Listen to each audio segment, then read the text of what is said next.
영국의 정치가 또 법률가요, 유토피아의 저자인 토머스 모어라는 사람이 있습니다. 그 사람은 신실한 믿음의 사람이었습니다. 사실은 이분에 대한 평가가 좀 엇갈립니다.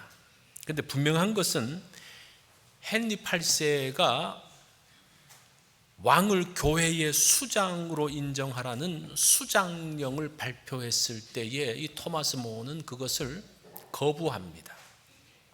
이로 인해서 반역죄로 기소되어져서 1535년 7월 6일 런던 탑에서 처형을 당하게 됩니다.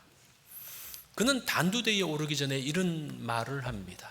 나는 국왕에 충직한 신하였으나 먼저는 하나님의 신하입니다 라는 말을 하죠.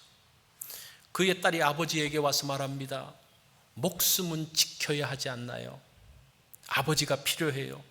이번에만 하나님을 뒤로 하고 왕의 명령을 따르세요 라고 눈물로 호소를 합니다. 참 이런 게 어렵죠. 내 한 목숨 던지는 거 내 결단으로 할 수 있습니다. 그런데 주변에서 가족이, 사랑하는 딸이 눈물로 호소하면 힘들어지죠.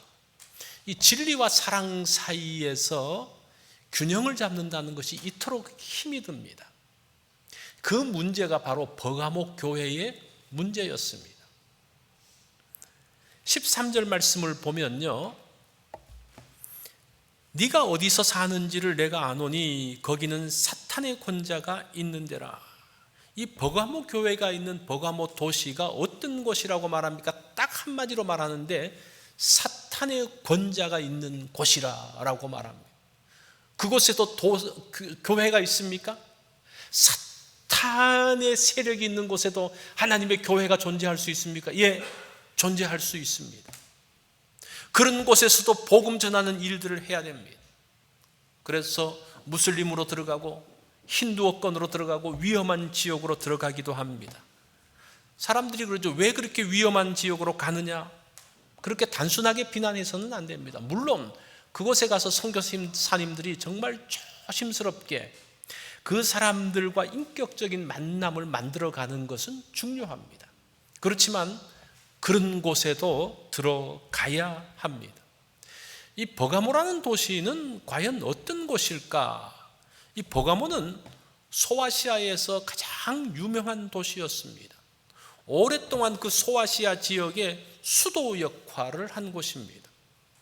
이곳에는 당시 세계에서 가장 큰 도서관이 있었는데 그 속에 있는 책만 한 20만 권 정도가 있었다고 말합니다. 요즘 20만 권이면 대학 도서관 몇백만 권씩 갖고 있는데 요즘은 이 활자로 책을 찍어내는 시대하고 그때는 손으로 다 쓰는 시대하고는 완전히 다르죠.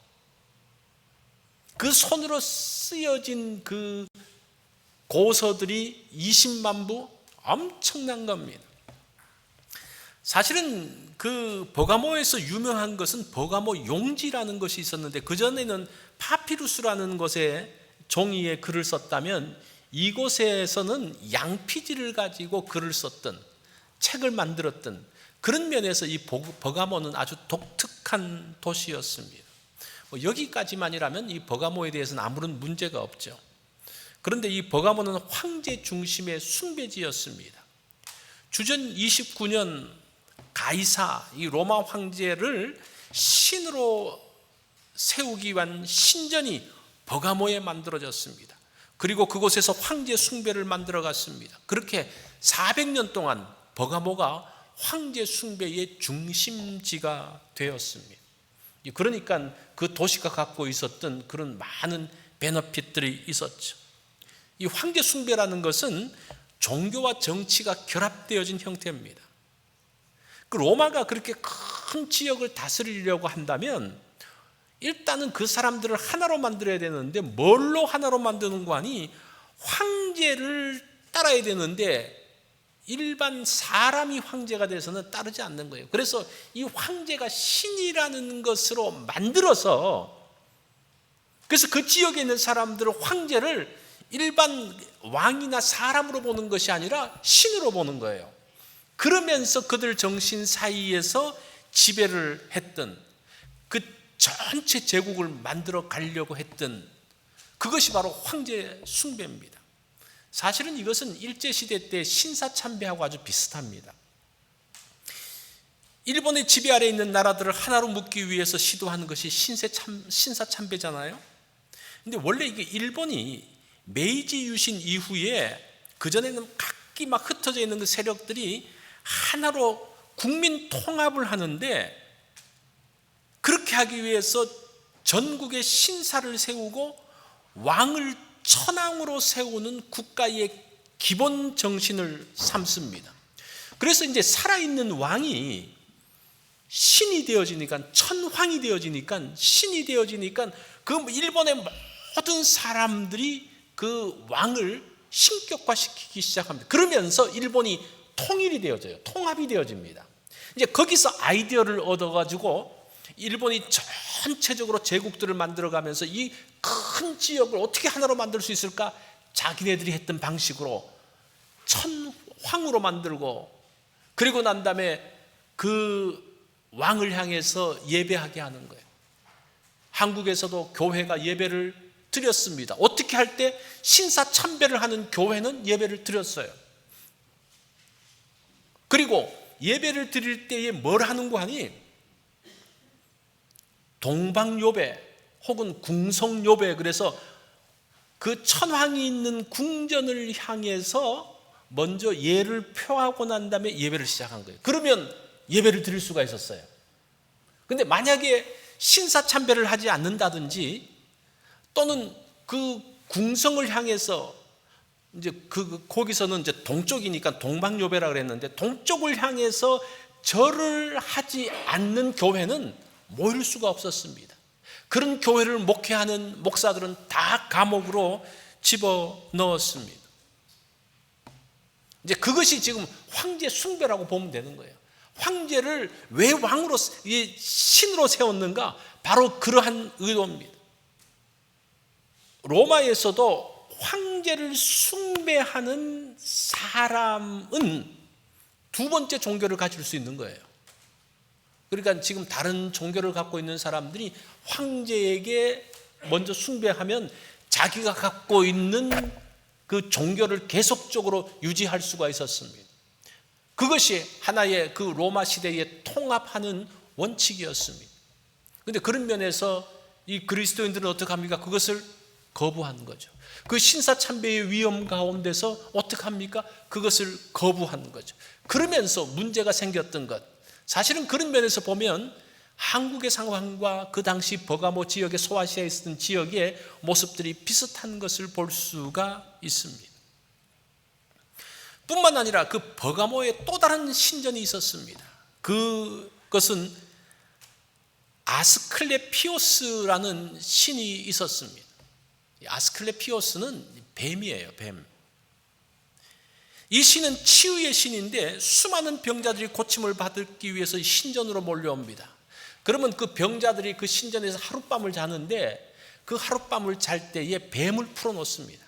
그럼 뱀이 쫙 지나가면서 사람의 몸을 탁 스쳐요. 그러면 치유가 된다고 믿었어요. 그리고 또 치유가 되는 사람도 있었습니다. 이 사실은 아스클레피오스라는 그 신이 지금까지도 있어요. 그러니까 병원이라든지 또 구급차, 또 약국 같은 데 보면 이거 아마 보셨을 겁니다. 이렇게 지팡이에다가 뱀이 두 마리가 이렇게 휙 감긴 거. 그게 바로 이 신이에요. 치유의 신. 그리고 이제 군인들, 그 의사들이 하면 의사의 휘장이 그겁니다. 군의관들의 휘장이 바로 이 아스클레피오스의 휘장입니다. 그러니까 그 정도로 이게 오랜 전통을 갖고 있는 것이었습니다. 그러니까 이 버가모 지역에서의 이 신을 섬기는 걸 좋아했죠. 그러면서 그곳에 가서 치료받기를 원했습니다. 자, 보세요. 이 버가모 지역에서의 우상 숭배는 황제 숭배라는 강압적인 하나의 틀이 있고, 또 하나는 아스클레피오스라는 치유의 신, 사람들이 좋아하는 또 하나의 신이 있습니다. 이 두 개의 신이 당근과 채찍을 가지고 그 지역들을 통합해내고 그 사람들의 마음을 갖고 있었습니다. 이런 지역, 정말 이런 교묘한 사탄의 권자가 있는 곳이 바로 이 버가모 지역이었습니다. 이런 가운데서 버가모 교회는 신앙을 지켰다라고 이야기합니다. 13절에 보니까요, 네가 어디서 사는지를 내가 아노니 거기는 사탄의 권자가 있는데라. 네가 내 이름을 굳게 잡아서 내 충성된 증인 안디바가 너희 가운데 곧 사탄이 사는 곳에서 죽임을 당할 때에도 나를 믿는 믿음을 버리지 않았다라고 말합니다. 자, 이 버가모 교회의 믿음의 모습을 두 가지로 표현하는데, 첫 번째는 내 이름을 굳게 잡았다, 예수님의 이름을 굳게 잡았다라고 말합니다. 두 번째는 나를 믿는 믿음을 저버리지 않았다, 예수님을 믿는 믿음을 저버리지 않았다라고 말합니다. 이 교회는 주의 이름을 굳게 잡은 교회입니다. 자, 주의 이름을 굳게 잡았다는 말이 뭔가?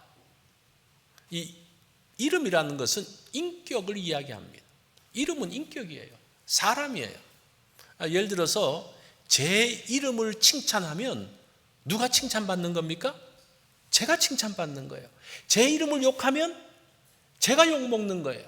그러니까 사람과 이름은 똑같이 간다는 겁니다. 그러니까 예수의 이름을 굳게 잡았다는 것은 그 이름만 붙들었다는 말이 아니고 예수님을 잡았다라는 그런 말입니다. 여기서 굳게 잡았다는 말은 다스리다라는 그런 말이에요. 뭐를 굳게 잡냐? 이 말은 주님을 신뢰하고 그분의 다스림에 순종했다라는 말씀입니다. 그런 교회죠. 버가모 교회는 사탄의 권자가 있는 곳에서도 예수님을 신뢰하며 그 다스림에 순종하는 교회였습니다. 그러다 보니까 가이사를 주라고, 로마 황제를 주라고 고백할 수가 없습니다. 그로 인한 핍박이었습니다. 뿐만 아니라 버가모가 섬기고 있었던 치료의 신 아스클레피오스를 거부합니다. 그리고 우리의 치료자는 누구라고 말합니까? 예수 그리스도가 우리의 치유자라고 이야기를 하고 있습니다. 자, 이런 가운데서 안디바는 순교를 당했습니다. 초대교회 교부 터툴리아는 안디바의 순교에 대해서 이렇게 말합니다. 안디바는 녹가마 속에서 서서히 익혀서 죽임을 당했다. 참 무시무시한 이야기죠. 이런 곳에서 주님의 이름을 굳게 잡은 교회라는 겁니다. 자, 두 번째는 뭡니까? 예수님을 믿는 믿음을 저버리지 않았다라는 겁니다. 굳게 잡을 뿐 아니라 배반하지 않았다는 거예요. 나를 믿는 믿음이라는 게 뭡니까? 나를 믿는 믿음이라는 것이 내 말을 믿는다는 거예요. 여러분들이 저를 신뢰한다고 했을 때 뭐를 신뢰하는 겁니까? 그 말을 신뢰하는 거예요. 예를 들어서 이 사람은 믿을 수 있는데 그 사람이 하는 말은 못 믿겠어. 이게 성립됩니까? 그 성립되지 않는 말이죠. 그 사람을 믿으면요, 그 사람이 말하는 것을 그대로 믿는 겁니다. 그러니까 예수님을 믿는 믿음을 가지고 있다는 것은 예수님이 하신 말씀을 붙들고 그것을 믿고 나아가는 것을 이야기합니다. 여러분이 예수님을 믿는다고 할 때 어떻게 믿는 겁니까? 예수 믿는다는 게 뭐예요? 교회 나오는 게 예수 믿는 겁니까? 아니면 그분의 말씀을 믿고 순종하는 것이 예수 믿는 겁니까? 이거 굉장히 중요한 이야기예요. 이 말씀에서 나 예수 믿는다라고 하면서 말하는 가운데서 그게 과연 어떤 의미인지를 생각해 봐야 된다는 겁니다. 그냥 교회만 왔다 갔다 하는 거, 그것도 중요하죠. 그건 나쁘다는 게 아니에요. 근데 거기서 한 걸음 더 나가야 된다는 거예요.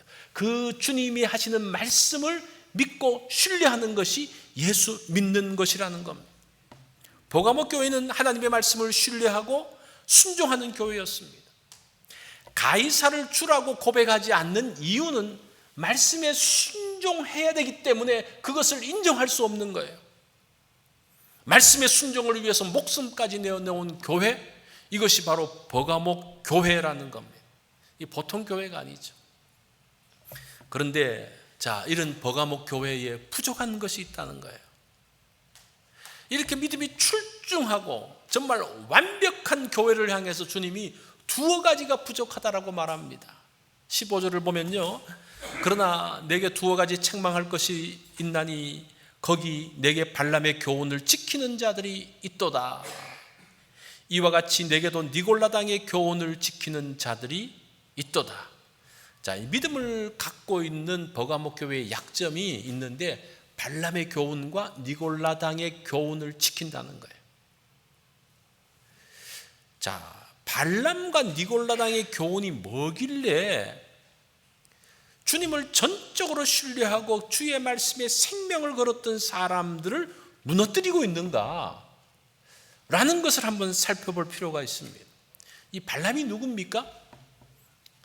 민수기 22장부터 24장까지 굉장히 자세하게 나옵니다. 이상하죠. 성경이 3장에 걸쳐가지고 발람의 이야기를 굉장히 자세하게 다룹니다. 이게 지금 보통 이야기 아니라, 그러면서 이것이 신약에 와서도 언급되어지고 계시록에까지 와서 언급되어지고 있습니다. 애굽에서 나온 이스라엘이 모압 평지에 이르렀을 때에 이스라엘의 무리를 본 발락 왕이, 모압 왕 발락이 걱정을 하는 거예요. 야, 저들과 싸워서 이길 수 있을까? 생각해 보니까 이길 수 없을 것 같아요. 군사력으로는 이길 수 없을 것 같아요. 그러면 저들을 어떻게 막을 수 있을까를 생각하다가 그 지역에서 가장 신령한 선지자 발람을 컨택을 합니다. 이 발람은 하나님께도 기도하고 또 다른 신과도 하는 그런 유명한, 제가 에베소 교회 할 때 한번 말씀을 드렸죠. 그런 사람이었습니다. 그 사람을 통해서 이스라엘을 저주하면서 막으려고 했는데 이 발람이 예언을 하는데 축복하는 예언만 하는 거예요. 그래서 이래서는 안 되지. 그러면서 장소를 바꿔서 또 했는데 또 똑같이 축복하는 예언까지 합니다. 나중에는 메시아 예언까지 막 거기 들어가요. 자, 이런 상황에서는 이스라엘을 막을 수 없는 거예요. 그런데 사탄은 아주 교묘합니다. 한 가지 전략이 통하지 않는다고 우리처럼 실망하고 낙심하는 부류가 아니에요. 그러면서 이 작전을 바꾸라고 발락왕에게 이야기합니다. 이스라엘과 싸우지 말고 그들을 환영해 주십시오. 그들을 위해서 잔치를 베풀어 주십시오. 이렇게 이야기를 하는 거예요. 그러면서 이 모압이 이스라엘을 향해서 잔치를 베푸는데 그 잔치가 뭔고 하니 바알의 잔치예요. 그러면서 바알 부활의 사건이 벌어집니다. 그래서 이스라엘 백성들을 초대하니까 그 좋아가지고 우쭐거리면서 시므온 지파가 중심으로 그 모압 초대에 나갑니다. 그게 바알의 잔치인지도 모르고 바알을 섬기는 그런 의식인지도 모르고 나갑니다. 그날 밤 진귀한 음식들이 나오죠. 사실은 이 사람들은 이스라엘 백성들 유목민들입니다. 계속 돌아다니던 사람들이에요. 그런데 이 모압 사람들은 정착민들입니다. 농경사회 사람들입니다. 얼마나 많은 음식들이 발전했겠습니까? 그 진귀한 음식들을 먹습니다. 또 그리고 거기서 나오는 포도주를 마시는데 그 포도주가 달콤하게 목으로 넘어갑니다. 기가 막힌 거예요. 경험해 보지 못한 겁니다. 그걸로 끝난 줄 알았더니만 모압의 여인들이 나와서 춤추고 노래하는데 그냥 확 갑니다. 이 모압의 여인은 이스라엘 여인하고는 달랐습니다. 이스라엘 여인들은 40년 동안 광야길을 갔잖아요. 피부가 거칠었습니다. 그 가운데 살았는데 이 여인들은, 정착민 여인들은 피부도 고왔고 자기들이 보았던 이스라엘 여인하고는 달랐습니다. 그리고 이제 그 바알 제사의 2부 순서가 뭡니까? 음행을 하는 거거든요. 행음을 하는 거거든요. 그러면서 거기서 한바탕 행음의 일들이 벌어집니다. 정말 그들은 그 짧은 시간에 최고의 쾌락의 것들을 맛보게 됩니다. 그러면서 이스라엘은 서서히 무너져 내립니다. 민수기 31장 16절을 보면 그것이 발람의 괴계라고 이야기를 합니다. 오늘 보면 14절을 보면요, 발람이 발락을 가르쳐서 이스라엘 자손 앞에 걸림돌을 놓았다라고 이야기를 합니다. 사탄은 우리를 유혹할 때에 험상궂은 표정으로 오지 않습니다. 때로는 아주 예쁜 미소를 가지고 우리를 유혹을 합니다. 멋진 잔치상을 베풀면서 유혹을 합니다. 온갖 좋은 것들을 가지고 우리들을 유혹을 하고 있습니다. 그러면서 미인계를 써서 사실은 이스라엘을 타락시켜버려요. 그래서 이스라엘 스스로가 하나님의 진노의 대상이 되도록 만들어버렸습니다. 그게 발람의 교훈이에요. 자, 여기서 이게 뭡니까? 마귀의 전략은 무엇인가? 좋은 게 좋다는 거예요. 좋은 게 좋다는 거예요. 이렇게 사랑으로 우리가 하나 되었다라고 말하는 겁니다. 진리가 무너지면서 기독교의 사랑은 혼합주의로 바뀌어지고 다원주의적인 관용으로 발전하게 됩니다. 이 관용이라는 게 이게 참 사람 잡는 이야기예요. 다원주의적 관용. 그 다원주의적 관용이 무엇인가? 사실 왜 동성애자들을 인정하지 못하냐라는 게 그거예요. 왜 그 사람들을 성소수자들에 대해서 인정하지 못하냐? 왜 관용을 베풀지 못하냐? 그 사람들도 받아들여라라는 그것이 오늘날 그 메시지예요. 그 발람의 내용들이에요. 니골라당도 같은 유형입니다. 니골라당은 그 당시 사회의 기준을 교회로 갖고 들어오는 겁니다. 당시 사회적인 통념을 받아들이라는 겁니다. 그 당시 로마 시대의 사회적인 통념들이 뭡니까? 물론은 성적 윤리거든요. 주전 1세기 로마 정치인이고 철학자인 키케로라는 사람, 이 사람은 굉장히 많이 인용되어 있는 사람인데 그 사람이 이렇게 이야기합니다. 젊은 남자가 창녀와 연애하는 것을 절대 금해서는 안 된다. 공공연하게 이야기해요. 이 말은 사실은 주전 4세기 그리스 철학자 데모스테네스에서부터 나온 말인데 그 사람은 이렇게 말합니다. 우리는 쾌락의 도구로 창녀를 인정하며 잠자리를 위하여 첩을 인정한다. 그리고 합법적으로 아이를 가지며 집안을 돌보기 위해 부인을 둔다. 이게 그 당시 로마 사회의 분위기였어요. 그들의 기준이었어요. 이것이 다 사회에서 통용되고 있는데 왜 교회가 그것을 받아들이지 않느냐라는 그 문제예요. 그 사람 죽이는 일도 이게 살인하는 일이냐 뭐냐? 다 좋게 산다는 건데 이게 뭐냐? 이들도 다 우리 형제 자매인데 누가 누구를 정죄하겠냐? 이게 사회적으로 지탄받을 일도 아니지 않느냐? 이 기가 막힌 이야기인데 그 당시는 아니었거든요. 예수님도 형제를 사랑하라고 그러지 않았냐? 이제 기가 막힌 이야기를 하는 거예요. 그것들을 통념을 끌어들이는. 사실은 한국 사회에서도 이게 그 축첩 제도가 끝난 게 1960년대까지만 해도 그런 게 많았어요. 그게 그 당시에 통념이었어요. 잘 사는 사람들, 공무원들 괜찮았어요. 축첩해도 괜찮았어요. 그거를 교회가 어떻게 받아들일까? 그것 때문에 사실은 그전엔 신사참배의 문제가 있었지만 두 번째는 60년대 그쯤에는 이 축첩 제도의 문제 때문에 교회가 진통을 앓았습니다. 아마 여러분들이 기억하시는 분들이 계실 거예요. 어떤 분들은 그렇게 말하죠. 전도하려면 그 사람들하고 같이 해야 된다고. 그러면서 술 친구가 되어져서 함께 술을 마시면서 전도를 해야 된다고 말합니다. 그리고 그들이 엇나간 장소에도 같이 가야 된다라고 말합니다. 그러면 성도의 독특성이 이루어집니다. 그 사람들이, 세상 사람들이 왜 그리스도인들에 대해서 매력을 느끼는 줄 아십니까? 우리하고 다르기 때문에 매력을 느끼는 거예요. 우리는 같이 되자라고 이야기하는데 그 사람들은 같이 되어서는요 우습게 보는 겁니다. 밟혀진 맛을 잃은 소금으로서 밟혀질 뿐이에요. 그 사람들이 우리하고는 다르기 때문에 그들에 대해서, 그리스도인들에 대해서 매력을 느끼고, 한번 자기는 못하지만 나도 한번 그렇게 됐으면 좋겠지, 나는 못하지만 누군가 이 세상을 지탱하기 위해서 저런 사람도 있어야 되지, 그러면서 선망의 대상으로 세워지는 건데 같이 되자 그러니까 이게 또 어떻게 되는 거예요? 이게 니골라당의 교훈이라는 거예요. 한마디로 말하면 혼합주의를 이야기합니다. 혼합주의가 되면요 완전히 그냥 교회는 끝장나 버립니다. 버가모 교회에 오신 예수님이 어떤 분입니까? 12절에 보면요 좌우의 날선감을 가진 이가 이르시되, 예수님은 좌우의 날선감을 가지고 있는 분이라고 이야기합니다. 사실은 이런 말을 하게 되는 배경이 있는데, 로마 정부 하에 로마 총독은 두 계층으로 분류되어집니다. 총독이라고 다 똑같은 게 아니에요. 그것은 이우스 글라디라는 검을 사용할 권리가 있는 총독과 그런 권리가 없는 총독으로 나누어져요. 그러니까 이 검을 쓸 수 있는 총독, 쓸 수 없는 총독. 이 이우스 글라디 검을 쓸 수 있는 총독은 생사 여탈권이 있는 총독입니다. 그러니까 그 자리에서 바로 총독이 사형을 집행할 수 있는 총독이에요. 그러니까 굉장히 강력한 힘을 갖고 있죠. 그런데 그걸 쓸 수 없는 총독은 재판을 통해서 뭔가 처리를 해야 되는 거예요. 지금 버가모의 총독은 이런 총독이었어요. 생사 여탈권을 갖고 있는 총독, 그러니까 굉장히 무서운 총독이죠.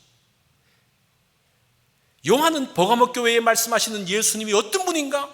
좌우의 날성금을 가지고 있는 분, 총독마저도 즉석 심판하시어 생사 여탈을 결정할 수 있는 분이라고 이야기를 합니다. 그러니까 그 말이 버가모 교회 성도들에게 딱 이해가 되어지는 거죠. 예수 그리스도가 어떤 분인가? 이 총독들보다, 이 검을 쓰는 무시무시한 총독들보다 훨씬 더 뛰어나신 분이라는 것을 아는 겁니다. 에베소 교회는 진리의 말씀을 정확하게 분별하면서 이단을 허용하지 않는 교회였습니다. 그러다 보니까 처음 사랑을 잃었다라는 책망을 받죠. 근데 이 버가모 교회는 반대예요. 너무나 사랑으로 포용하고 뭐 이렇게 하다 보니까 진리의 칼이 녹슬어버린 교회였습니다. 진리가 무너지면 기독교의 사랑은 혼합주의로 변절되어집니다. 사실 이 두 가지, 에베소 교회에서도 마찬가지, 이 두 가지가 균형을 잡는 것이 얼마나 중요한지 몰라요. 오늘날은 사실은 사랑에 대한 것들의 강조가 훨씬 더 커요. 그러다 보니까 진리를 말하면요, 좀 이상한 사람으로 보여질 때도 있어요. 그런 상황. 그러니까 이 버가모 교회의 상황이 오늘날 상황하고 너무나 딱 맞는 그런 상황이죠. 그러면서 이 문제에서 이기는 자들에게 주어지는 두 가지 축복을 말합니다. 17절 말씀을 볼까요? 다 같이 한번 읽겠습니다. 시작. 귀 있는 자는 성령이 교회들에게 하시는 말씀을 들을지어다. 이기는 그에게는 내가 감추었던 만나를 주고 또 흰돌을 줄 터인데, 자, 두 개의 약속입니다. 만나와 흰돌입니다. 만나를 준다는 약속이 뭘까? 하나님이 양식을 포함한 모든 것을 공급하신다는 겁니다. 이 만나 때문에 이스라엘 백성들이 40년 동안 견뎌내잖아요. 하나님이 어떤 극한 상황에서도 하나님께서 지키시고 보호하신다는 그 약속입니다. 그것이 하나님이 주시는 만나입니다. 두 번째는 흰돌을 주신다는 약속입니다. 흰돌, 화이트 스톤. 우리 한덕수 선교사님 하시는 그 사역, 화이트 스톤. 그리고 한국에 가면 백석대학이라고 있습니다. 백석, 그게 흰돌이거든요. 이제 그런 이름을 참 좋아하는 것 같아요. 화이트 스톤이라든지 백석, 흰돌을 좋아합니다. 이 흰돌은 고대 법정에서 판결을 할 때 사용을 했습니다. 그래서 검사가 기소하고 변호사가 변호하고 난 다음에 이제 그것을 다 들은 재판관들이 판결을 내리는데, 여러 재판관들이 판결을 내릴 때 항아리가 돌아가면 이제 이 재판관은 흰돌과 검은 돌을 갖고 있습니다. 흰돌은 무죄고 검은 돌은 유죄인데, 그 재판 상황을 듣고 이제 항아리가 돌아가면 재판관들이 돌을 넣는 거예요. 어떤 사람은 흰돌을 넣기도 하고 어떤 사람은 검은 돌을 넣기도 하는데, 흰돌을 넣는다는 건 뭡니까? 무죄라는 말이에요. 죄가 없다라는 말입니다. 의롭다라는 말입니다. 흰돌을 주신다는 것은 하나님께서 그들의 마지막을 책임지신다는 거예요. 너희가 버가모에서는 죄인으로 판정받아서 감옥에 갔지만 예수님은 너희는 하나님의 의로운 백성으로 인정하신다라는 게 흰돌에 대한 약속입니다. 죄가 없다는 거예요. 또 흰돌은 인정과 초대의 표시였습니다. 초대장을 만들 때 흰돌에다가 이름을 써서 주면, 그것을 보여주면 초대장으로 입장할 수가 있었습니다. 버가모 교회들은 그 도시에 살면서 인정받지 못했어요. 왜 그렇습니까? 황제 숭배를 안 하니까 그 사람들이 인정을 해주지 않습니다. 그 사람들을 채용해 주지 않습니다. 그들에게 거부당했습니다. 예수님은 믿음을 지킨 사람들을 인정해 주신다는 표현. 내가 인정해 줄 거야. 버가모에서는 초대받지 못했지? 그 도시에서는 초대받지 못했지? 나는 너희들을 초대할 거야. 그러면서 천국 백성으로 초대하는 그 흰돌이, 그 돌 위에 이름을 기록해 주신다는 말입니다. 그 약속이에요. 토마스 몽어는 자신의 영혼을 영원한 지옥에 빠뜨릴 수 없다고 생각하면서 사형당하기 전날 딸에게 이런 편지를 씁니다. 사랑하는 딸아, 우리 둘이 천국에서 즐겁게 만날 수 있도록 내가 너를 위하여 기도하니 너도 나를 위하여 기도해 달라는 말을 남겼습니다. 그리고 믿음을 지켰습니다. 우리가 이런 이야기를 들으면, 야, 이렇게 훌륭한 사람이 살아서 더 큰 일을 해야 되지 않을까라는 생각이 들잖아요. 이런 훌륭한 사람이 믿음 지키고 다 숭배하면 도대체 누가 나와서 이들을 인도할 수 있을까? 그런 생각들을 하죠. 그런데 결국은 한 사람의 싸움이에요. 이 발람의 교훈은, 잘 들어보십시오. 발람의 교훈은 이스라엘 전체의 배교가 목표가 아닙니다. 이스라엘에서 몇몇 사람들만 배교해서 그들의 배교로 인해서 이스라엘 공동체가 흔들리는 겁니다. 보세요. 그들의 배교 때문에 어떻게 합니까? 하나님께서 그 땅에 진노하셔서 2만 4천 명이 죽어요. 그러니까 그 몇 사람, 물론 좀 많은 무리였겠지만 그 소수의 사람들이 타락하면서 그 공동체 전체가 흔들려 버린다는 겁니다. 바꿔서 말하면요, 한 사람이 믿음을 지키면 그 공동체에게 주는 큰 영향이 있다는 겁니다. 지금 버가모 교회의 안디바 한 사람을 이야기하잖아요. 안디바 한 사람을 보면서 그 교회가 정말 믿음으로 섰구나라는 것을 아는 거예요. 안디바 한 사람의 영향이 있는 거예요. 그래서 우리가 중요한 것은 우리 다 어떻게 하자 이게 아니에요. 왜 나는 할 건데 너희들은 왜 안 해? 이게 아니에요. 다른 사람 볼 것 없이 나 하나가 믿음을 딱 지키고 서 있으면 그것이 전체의 영향이 되어진다는 겁니다. 그 가운데 하나님께서 축복하신다는 겁니다. 그 사람의 믿음을 지킬 뿐 아니라 그 교회를 지켜주신다는 겁니다. 뿐만 아니라 그 사탄의 권자가 있는 그 도시를 막아낼 수 있는 힘이 그 한 사람의 믿음의 고백 가운데 있는 것을 볼 수가 있습니다. 이게 지금 버가모 교회를 통해서 주시는 중요한 교훈이에요. 많은 사람들이 혼합되어지고 어떻게 하는데 그 가운데 동요되지 말고, 그 가운데 그걸 보면서 그 공동체가 흔들리지 말고 오히려 진리를 지키고 믿음 가운데 서 있는 사람을 보면서 그들을 지지하고 그들의 영향력을 세워나가면서 공동체를 지켜나가는 거예요. 교회를 지켜나가는 거예요. 이것이 지금 버가모 교회를 통해서 우리에게 주시는 말씀입니다. 우리가 이런 진리의 사람이 되고 진리의 사람과 함께하는 여러분들이 되어지기를 바랍니다.